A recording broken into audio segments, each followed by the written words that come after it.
All right, guys, continuing with the series with our Elevate 360 mastermind members who are just breaking trends, market disruptors in the industry in our mastermind. Again, Elevate 360. Today, we are bringing to you founder and owner of Back in Balance. She's a 2-time mastermind member who's a chiropractor and practitioner out on the West Coast in the Bay Area. And you guys are really going to want to lean in and learn her story around, first of all, the learning curve of being a practitioner who had to learn business strategy and business management along the way, from being an associate to purchasing a practice to learning how to run a business, and into her holistic approach to chiropractic medicine that's really atypical. Again, I call her kind of a market disruptor in the industry of the non-cracking, non-popping approach. And so if you're in a niche industry where you're doing things maybe radically different, know that there is a place for you and a niche for you to really run and be wildly successful in your business, as Dr. Anjali has really built a name for herself and her strategies in being non-cracking, non-popping, and making a holistic approach to the chiropractic practice in itself beyond just the physical body. So I hope you guys really enjoy this episode and are inspired by her transition into entrepreneurship. Need some effective, tactical advice that actually helps you get results and makes a real difference in your life and business? You've come to the right place. If you're finding yourself here today, it means you're getting ready to gain serious traction in your business, rapidly multiply your income and impact, and you're ready to make it happen while living all out. Guys, I'm Melissa Hinault, your trustworthy corporate dropout turned 6-figure business burnout turned happy and healthy CEO of a multi-million-dollar online business. And you're listening to the Burnout to All Out podcast. On this show, we're serving up innovative growth strategies, simple implementation methods to put them into practice, and action-stimulating inspiration tailored specifically for the modern entrepreneur. Let's dive in.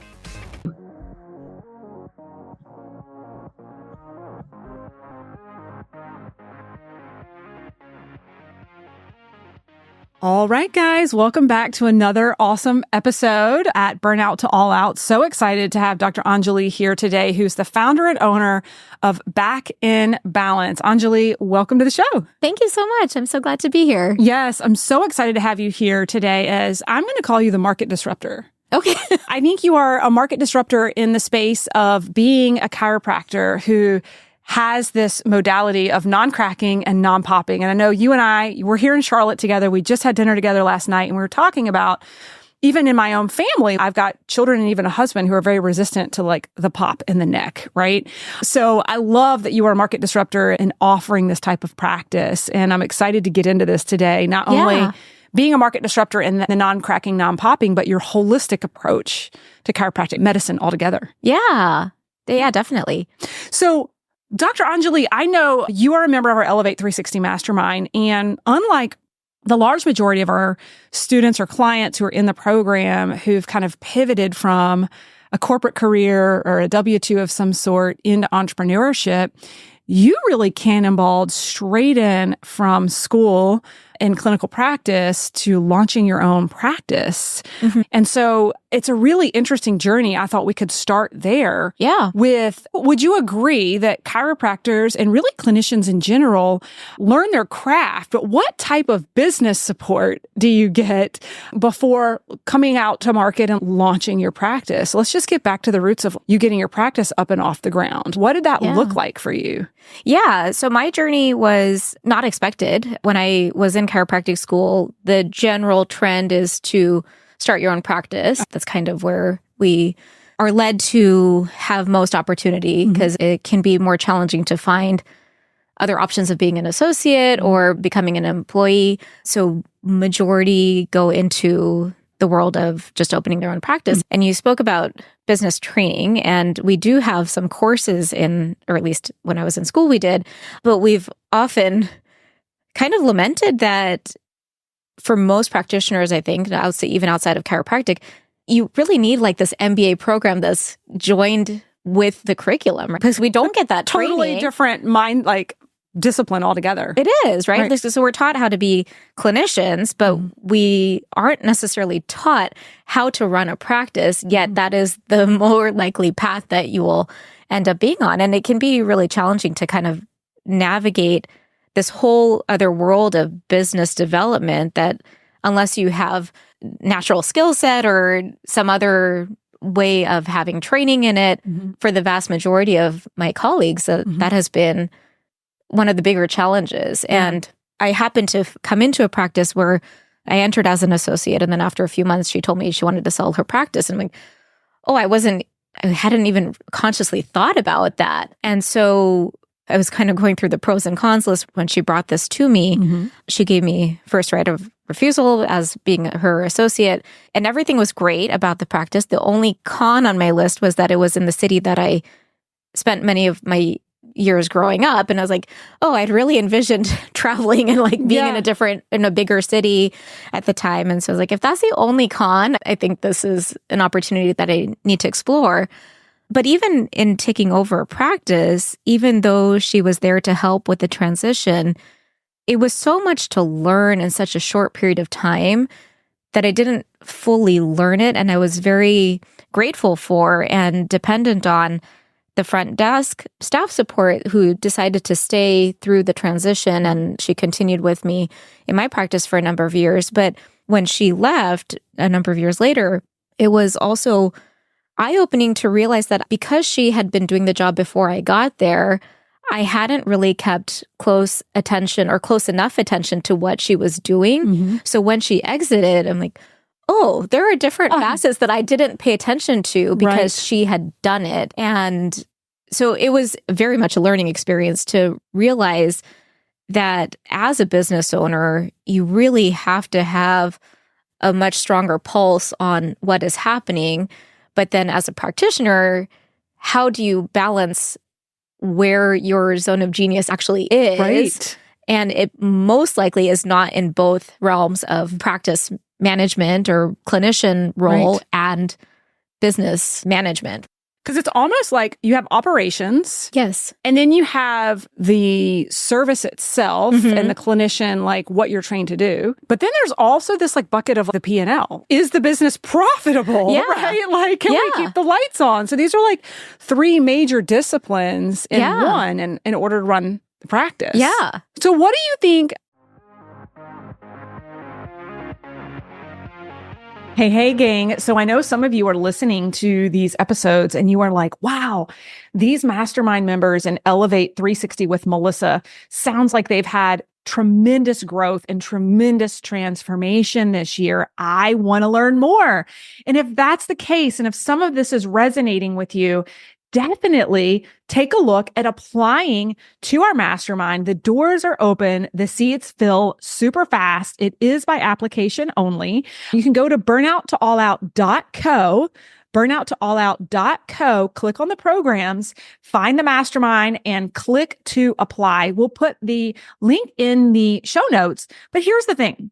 If you are an established business seeking to scale and optimize, if your 2025 goals include strategic growth, elevated branding, and high impact networking, if you're looking for in-depth, personalized, strategic guidance, like we're giving these women in this mastermind with elite business connections, if you're looking for exclusive gatherings, high touch support, retreat-based events, from team experts like me. And if you're recognizing the importance of a 360-degree approach to business, and you want to learn from the mentors who've been there and can be your Sherpa to take you to your business goals in 2025, definitely go to the website, burnouttoallout.co.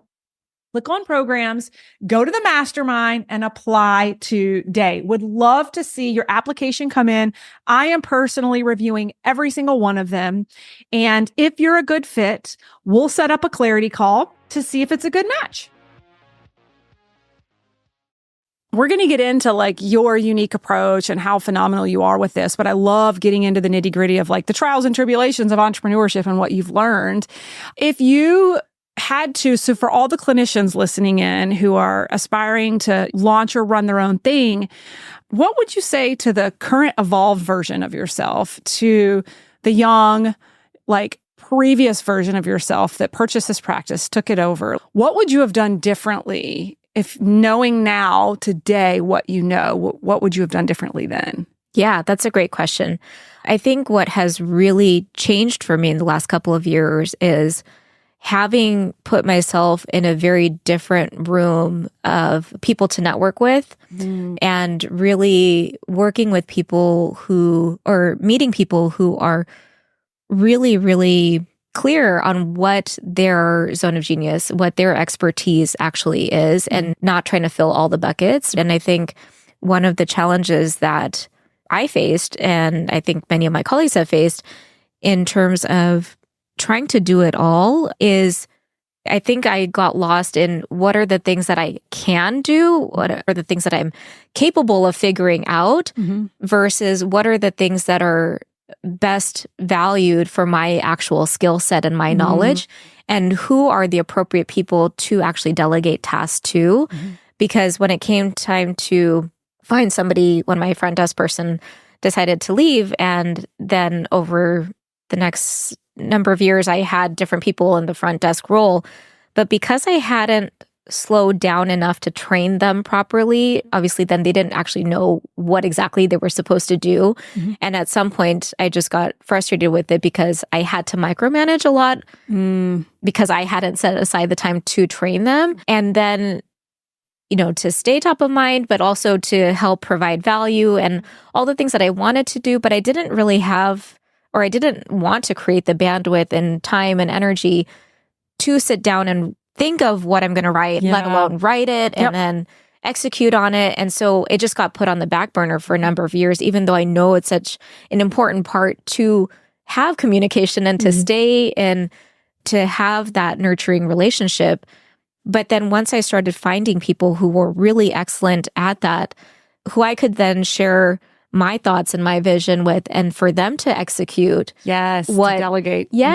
And delegating appropriately, like where I'm not having to handhold or micromanage or look and see what they're doing, because that's their zone of genius, and allowing them to operate in that space has freed up so much of my ability to focus on my zone of genius. And I think that's challenging to do if you're not networking with the intention of being able to delegate those tasks to these people that you're meeting. It's not just networking so that you can build up your practice member base or your patient base or your client base, but really to help understand how you can work together to, or maybe not even work together, but how you can delegate the things that you don't maybe excel at or don't want to spend your time doing to people that you don't have to train. Oh, I see. So, and it like frees up your space. So what I hear you saying is like two-part, like delegate to people who already have that zone of genius that can bring value to almost fill the gap for what you don't know to accelerate the practice. But then also in the same breath, have SOPs and processes for the people in the business. So as you expand and you grow, and I think this is invaluable to all of our listeners who are in the entrepreneurial space, no matter whether you're in the online space or you're in the bricks and mortar, because when we first get started, and I agree with you, it's you're 90 miles an hour, you're spinning 12,000 plates. The last thing you can even think about doing is slowing down to write SOPs. But then the moment, and I know we've all had them, I don't know about you, but I know in my first year, that moment that first person puts in their resignation and they leave, and you realize that none of their work was documented. And you've been going 90 miles an hour as a startup. And now the amount of time you're going to have to spend to go back and figure out, what did this person inherently pick up along the way this year that we didn't even document? Because maybe you even start with a workflow. But as you evolve as a practice, as you evolve as a business, the tasks start to layer on themselves and the SOPs haven't been updated and what they're doing, you don't even know. And so I know that was a reality check for me in my first year. And now what we do, I don't know about you, but my team I meet with quarterly, and they take their roles and responsibilities and we revisit it. And in a new color on the same working document, they actually add anything new additional that they're doing that I'm not even aware that I delegated to them. It's a new part of their scope of role. And they have to document exactly what it is, what the SOP is for it, and record a loom on exactly how to do it. Yeah. So it's like, I love that you're bringing this up, because for those who are newer listening in, it doesn't have to be this like overwhelming project. I think that when you bring people in, you can delegate it to them to document what they're doing. And I think that's the piece that's overwhelming, is at early stage entrepreneurs, you feel like it's all on you to do. And even the zones of genius that you hire in, it's like, cool, this is intellectual capital that I need you to document exactly what you're doing, how you're doing it, so that we have it in the archives. Because if they get sick, if there's turnover, there's a million reasons it could happen. So I'm so glad you brought that up, because I think it's a rate limiting factor with a lot of newer companies that are growing. Right? Because you see turnover as companies grow, because there's people who are like, I'm not here for this type of growth. Yeah, for sure. Okay, so good. Well, let's get into the atypical chiropractor that you are. How did you get into what I like to call like the market disruptor? You're not only are you like a non-cracking, non-popping chiropractor, but you're also taking a very holistic approach to the whole well-being of the patient. So let's just start with your journey with the non-cracking, non-popping. Like, what brought you to where you are today as a sought-after expert in this niche practice? Yeah. Well, it's multifaceted, but there were multiple things that led to it. So first, when I was in chiropractic school, it was very much about the audible release. We called ourselves audible junkies, because we felt like unless you heard it move, it didn't happen. And even though we were taught it's about the movement and not the noise and or not the sound, I didn't believe it. So, but also being a little bit more petite in size, like I heard many stories of other chiropractors who would injure their shoulders or their backs by delivering these adjustments for many years.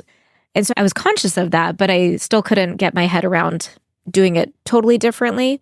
But when I started in the practice where I started as an associate, the other chiropractor had learned a different way of working on the pelvis and the low back, which is probably one of the more demanding positions as a chiropractor when you do the traditional or some of the more traditional chiropractic adjustments. And so I was actually very eager to learn this different approach, which was actually a non-cracking, non-popping approach. But I was okay with it because it felt like it gave me a lot more sustainable, a lot better way to work with people. Yeah. And so I did transition into that part of the body as a non-cracking, non-popping. And then as she decided to sell her practice, and as we went through the process of deciding that I was going to take over the practice, I think within the first year of it being my practice, there were a lot more people coming in. I think I was attracting a lot more people coming in who were very hesitant to get their neck adjusted manually. And so I had these other techniques that I would use intermittently or less frequently to work with people, but it started becoming more and more utilized to work with people's necks, with adjusting their necks. And it was interesting because around that time of doing this, well, what I started to realize, what my practice members started to realize, is that many of them had been getting manual adjustments for a long time. And we started noticing that they were actually starting to hold their adjustments and their alignment for a longer stretch of time because the body was not being shifted so quickly. So the analogy I started using for my practice members was that if you look at stretching a TheraBand versus stretching TheraPutty, because stretching a TheraBand, you stretch it and then it recoils back. Snaps back immediately. Right. As soon as you let go. Right. And then TheraPutty, it takes some time to elongate it. But once you let go, it takes a really long time for it to go back to its original shape, if at all. And our bodies consist of both sets of fibers. And so we need a blend in our approach to adjusting. And it was kind of going through this process of realizing that most people who do manual adjusting, and even myself at the time, most of us are using a lot more force as opposed to speed to deliver the manual adjustment. And for much of the people that I work with, at least in the Bay Area, but also I think it has become a kind of universal presentation, is that most of us are stressed or have tight muscles. And if we're guarded, then the chiropractor has to take that into account and then use more force to get past that tight musculature to deliver the adjustment.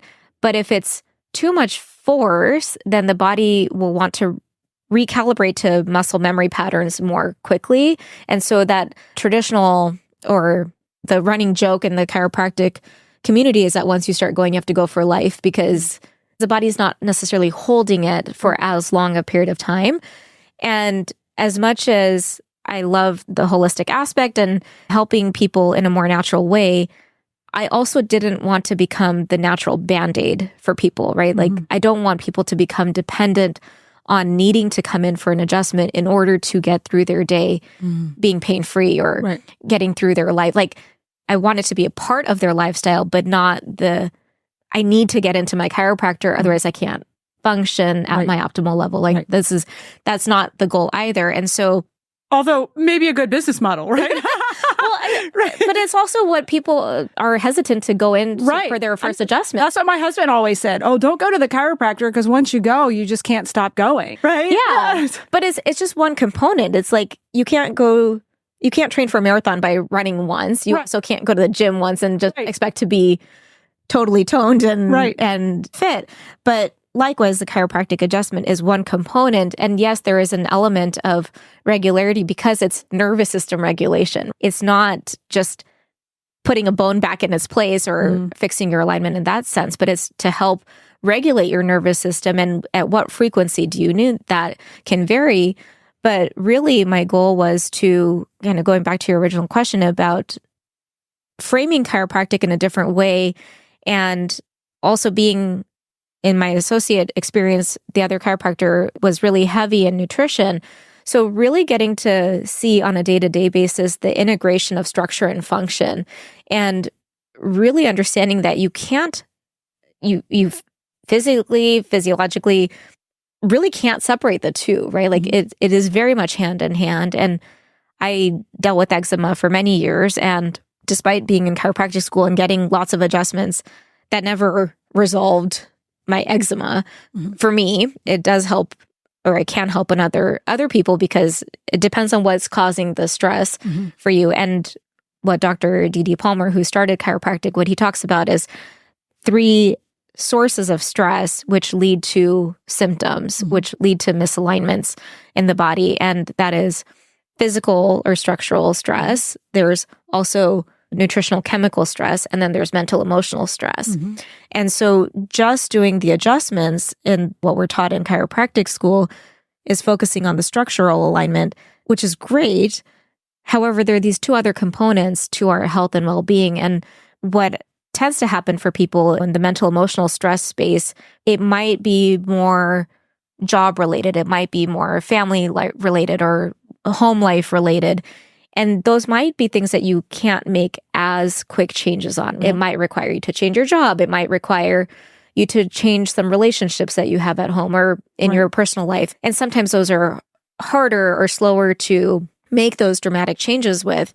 But what I found is that if you can help support someone's structural being and their nutritional being, we then have a lot more bandwidth to deal with the mental, emotional stressors that, while there are certainly things that we can do to help decrease that stress, it gives us a lot more bandwidth so that things don't feel as overwhelming. Really, that integrative approach to not just sticking to your lane of how you approach healthcare, but really understanding that we are dynamic human beings who have these different facets all the time, and that we can't just isolate it to say, how is your low back moving? How is your neck moving? Or if you're approaching it from nutrition, it's not solely your diet or what supplements you take, or you can't isolate it. It's just, we have to address the whole 360 approach to health and how that all plays together. So good. Okay. So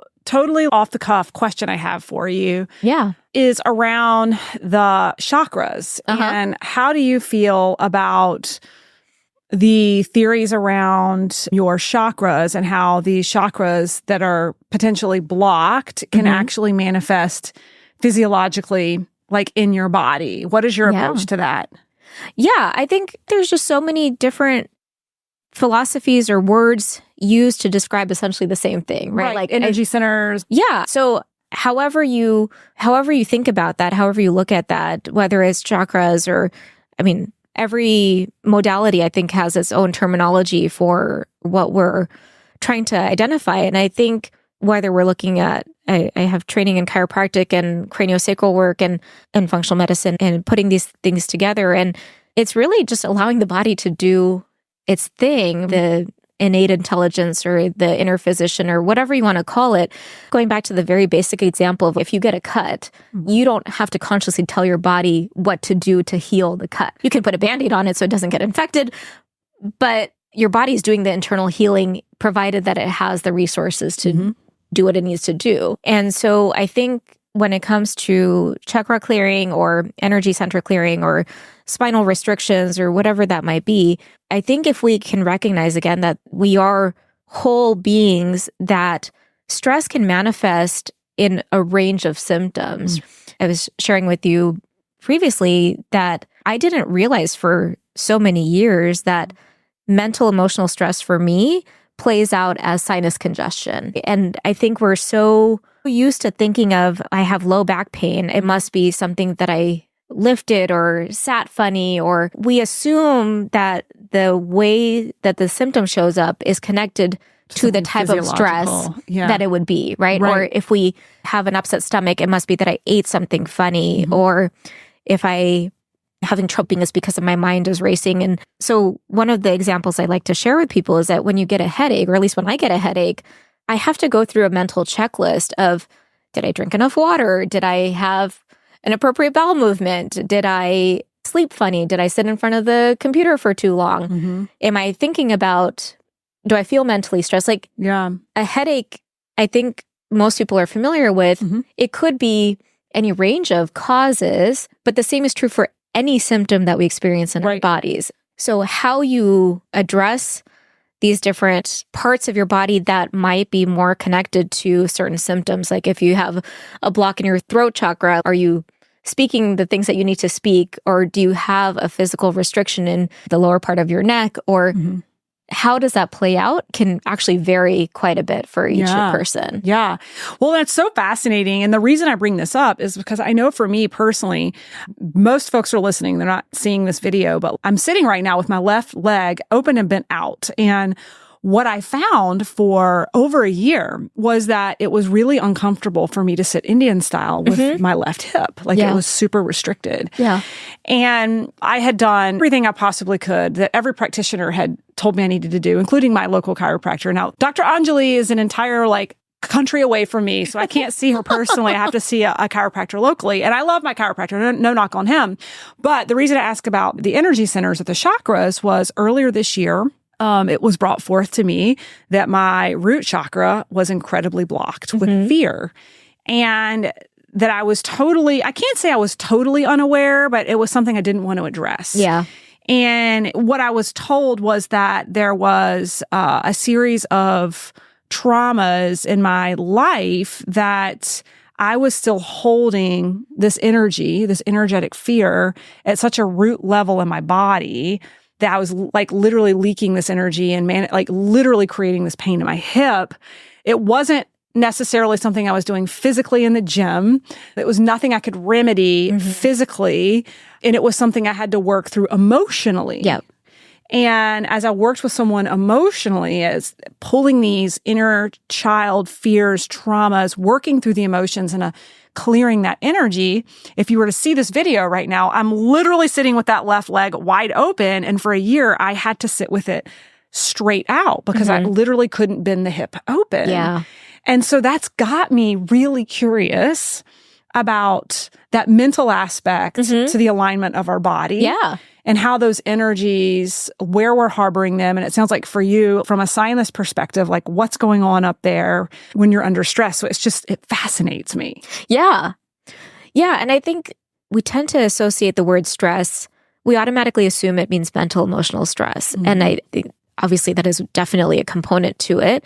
But I think recognizing, again, that it's this, in my world, it's a triad of possibilities. And for most people, it is a combination of things. Like you do so much work physically, nutritionally, emotionally, like you've covered this triad. And I think that has allowed you to dive in much deeper and create a much more solid foundation for your being so that you have more resilience, so that we can start to work on different layers. Because for so many of us, we've gotten used to this quick fix Band-Aid approach. And what I think many people that at least in my practice, what I talk about with so many of my practice members is body has to prioritize and triage all the time what it can focus on. And so there were likely other things that took precedent from a conscious level, from a subconscious level, that your body had to prioritize to put out those fires first or get some support with first. And then as we start to peel back those layers of an onion, or as we start to address some of those more superficial things that our body has had to put on the back burner so that it can triage appropriately, are things that start to surface and then call more of our attention. It's not that it went away because it got better. It may not have been as noticeable because we had to focus on other things. Layers. Yeah. So then sometimes people get frustrated because they'll talk about at their initial call or at the initial visit, we'll talk about what the goal is for that person. And addressing acute pain is just the first step. But my goal is really to help create a healthier foundation so that we build more resilience. And so the unlocking the hip, we carry emotional stress in all parts of our body. We tend to think of it more in the upper traps as like the universal tight spot, but hips are a very, very common They carry place. the burden of everything, They right? do. Yeah. They do, right? And it's, again, that foundation for the root of our spine. And our bodies are constantly compensating and adapting to these different stresses.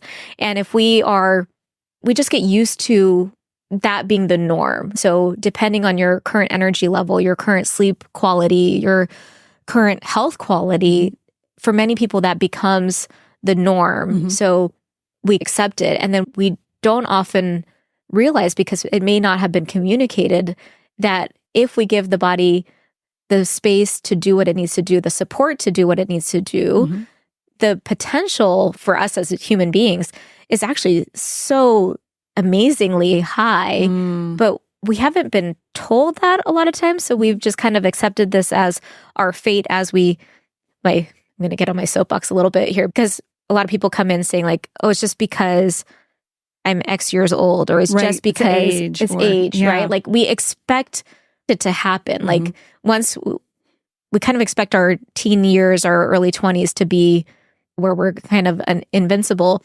And then as things start to happen, it's like, oh, it's just because I do X, Y, or Z. Okay. But kind of the soapbox part of it is that we have accepted symptoms to be normal. And my whole thing that I tell my practice members is that just because it's common doesn't mean that it's normal. Yes. And I think it takes a moment to step back and think about that. Because it's like obesity is common. Yeah. But it's actually not the normal state as a human. Right? Yeah. Or even working with people on hormone balancing, right? Like PMS symptoms are not normal. Pregnancy symptoms are not normal. Menopausal symptoms are not normal. But because so many people talk about it as being common, we've accepted it as being normal. Like it's not normal to develop arthritis when you get to be whatever age it is. So we've kind of taken away that responsibility from ourselves to look into things differently. And we just say, oh, this is just part of the journey. And then we write it off as it's in my family history, or it's in my DNA, or I'm just of X age or whatever. And so if the listeners can take away anything from this conversation on my end, it would be to recognize that a symptom is an indication that something is out of balance somewhere. And I know the word balance can lead to many different types of thoughts. And it's really not about trying to find equality in, I have to pay equal attention to this and this, but recognizing, when I say about balance, it's kind of like being on a bike. You have to maintain some level of equilibrium Yes. in order to stay on the bike. Right. And so like that for You our kind of health, adapt to what's coming at you. Yeah. so you might need to lean a little to the left or the right or Right. whatever that might look like. But when I talk about balance, it's really about recognizing that there are these different components, these different facets that we have to pay attention to. We can't just ignore entirely and give whatever excuse it might be. It's really easy to say like it's Right. X, Y, and Z, but to get a little bit more curious and ask questions about, okay, I might be diagnosed with hypertension or high blood pressure, and I can take a pill, I can do this, I can do this. But my question is, why do you have high blood pressure? Because it's not for a blood pressure medication deficiency. Mhm. There's a deeper thing happening here. Right. And how you choose to address it is up to you. Mhm. But recognize that there are different reasons that this is coming into your experience, and Mhm. you have different options in terms of how you address that. And rather than just feeling like, if I just take this pill, it'll change your numbers, but it won't address the root cause of it. So good. All of this is so good. So I've got one more question that you brought forward that really piqued my curiosity that I wanted to ask you about. And that's how your cells communicate in impacting all of like everything, right? Yeah. And we've got entrepreneurs and striving entrepreneurs listening into this. And I'm really curious of your concept around how your cells and how they're communicating or impacting all of your business relationships, your business, everything. How so? Yeah. I love talking about this because, again, it's something that we don't often hear about. And I think I would assume that many of your listeners and in general, we know that the number one cause of broken relationships is lack of communication. Mm-hmm. And when it comes to cells, we often don't think about, I mean, it's my job to think about it, but it's not everyone's job to think about how the cells are communicating in our bodies, and recognizing that the cells in our bodies, like we have trillions and trillions of cells in our bodies, and they're so microscopic, and how our cells get nourished. Like I have a whole thing on how digestion works, because we don't talk about digestion. We don't talk about cellular health. And again, you can't just put a Band-Aid on it. So helping to support your cellular communication, whether it's through nervous system regulation and looking at nutrient support to actually nourish the cells, because our cells have different layers. I won't get too technical into all of it, but we need all of the macronutrients, but we need to ingest the macronutrients through our food or through supplements, however you choose to do that. We can talk further about that, but also, are you able to appropriately digest those macronutrients and get those nutrients into your body? What is the mental and emotional health status like?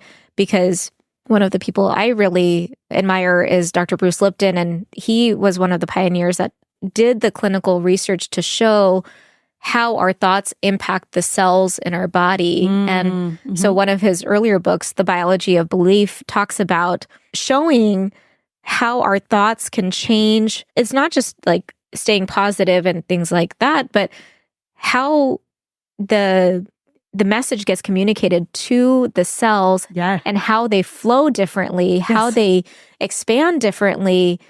Even if you have a fake smile on your face, our body doesn't actually recognize that it's fake, and it will shift how the blood cells move, how all the cells move in our body in response to that. And so really, when I talk about cellular communication, it's, again, recognizing that how our whole being is moving is directly connected to then how we show up and how all the different relationships we have, whether it's in business or whether it's in personal life, if we are in our bodies are stronger and more resilient, we will show up and communicate differently with all of the people that we surround ourselves with. And then consciously, subconsciously, we will impact how the other person shows up as well. In response to you energetically. Yeah. It's so fascinating. I hear you talking about it at a cellular level, and it brings me back to even to a DNA level with becoming supernatural. With Dr. Joe Dispenza, talking about how your thoughts create this chain reaction of chemicals and receptors that literally trigger different protein productions. And so I'm a huge proponent and advocate of that. And I love the way you put that all together for our listeners who are like, give me business tips. It's like, control what your mind is, and not in the world of like control, but are you conscious of what your mind is thinking and what you're exposing yourself to energetically, nutritionally, physically, because at a cellular level, it's making a big difference in the energetic exchange as well. So good. Well, okay, 2 more questions to wrap up this interview. So Dr. Anjali, as a member of our Elevate 360 Mastermind this year, you know that we take a 360-degree approach to business, that bodies build businesses, and that we can't truly separate our personal, who we are, from the impact and our personal mission in business.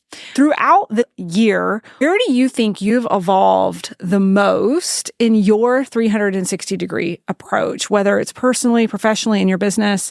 Where have you evolved most with the 360-degree approach? Yeah, I love your whole foundation of 360, because as we talked about, like the 360 to health. And I think the biggest thing that I've really just cherished this year is meeting such an amazing group of humans that has allowed me to delegate better and to build different relationships with people that I can sometimes collaborate with or sometimes delegate to, or just creating this community of support and in various levels. Sometimes we need someone to help give us a little bit of motivation. Sometimes we need someone to help guide us through the actual steps. And sometimes we need somebody to just be a cheerleader or whatever that might look like. And within this community, there's such a strong sense of support and challenging appropriately, like allowing people to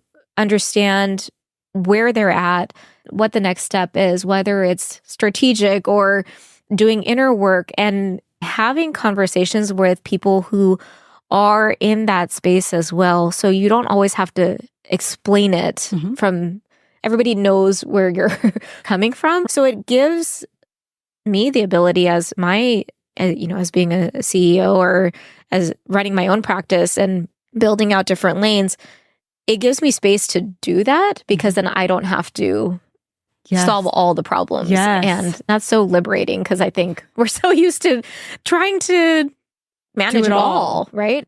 Personally, professionally, I think being able to learn how to appropriately delegate has been so helpful. Oh, it's been beautiful to witness. Just where you were on day 1 of this year in January to our last call where you're like, meet my OBM. Yes. For those of you who don't know, an operations business manager. And so I just love seeing that strategic growth and delegation in your business. It's so cool to see.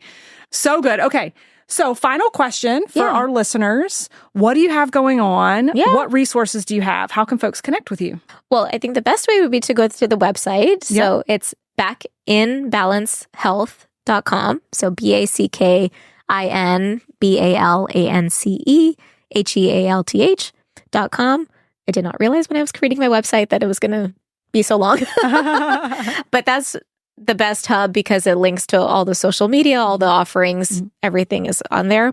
We have a couple things to offer, and one is the Move Well, Eat Well, Live Well course. So especially designed to help people understand how these different facets of our health and well-being play together, and how to start making small habit changes in each of those arenas so that we can lay a better foundation.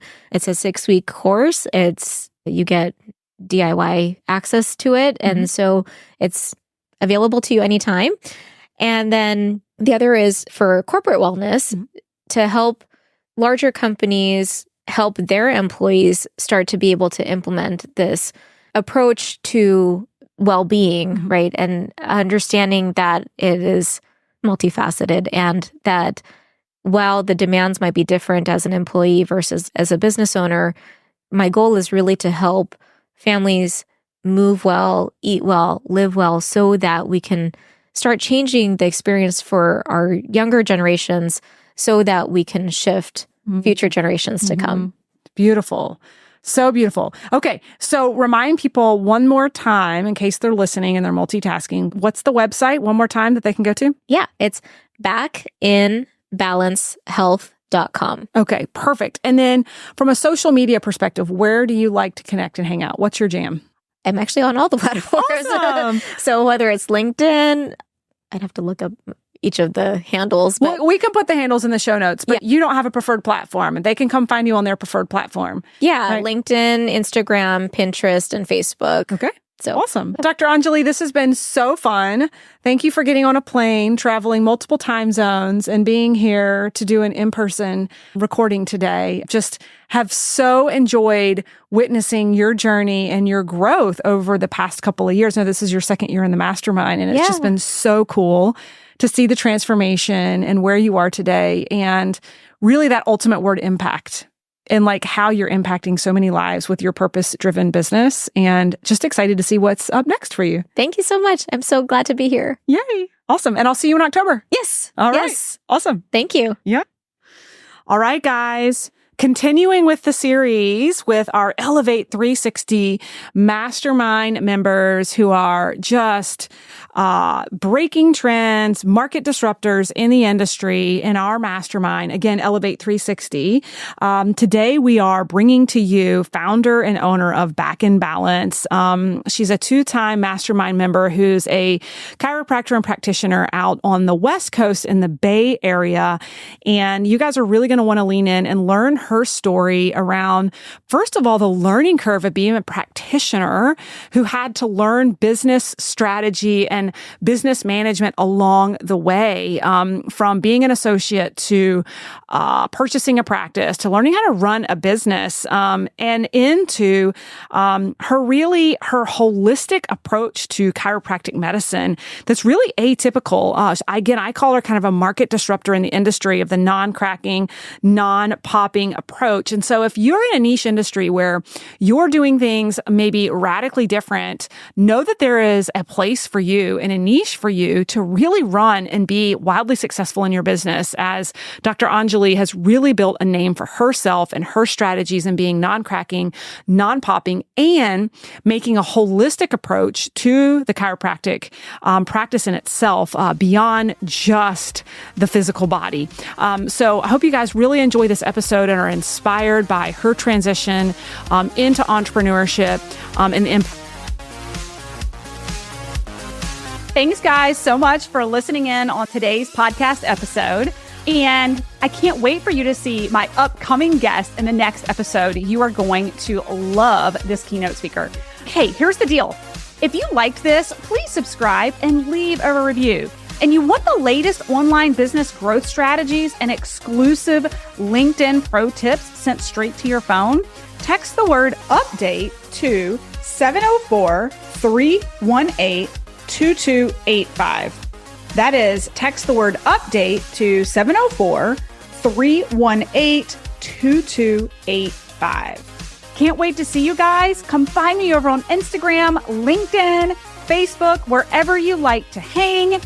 Cannot wait to hear how you are enjoying and applying what you're learning. You guys reach out to me over on social, because I love hearing what's resonating with you. When you reach out to me and you send me those personal DMs, they really do impact the content I continue to bring forward to you. So again, come find me, Melissa_Hinault over on Instagram, Melissa Hinault over on LinkedIn and Facebook. Can't wait to see you guys over there.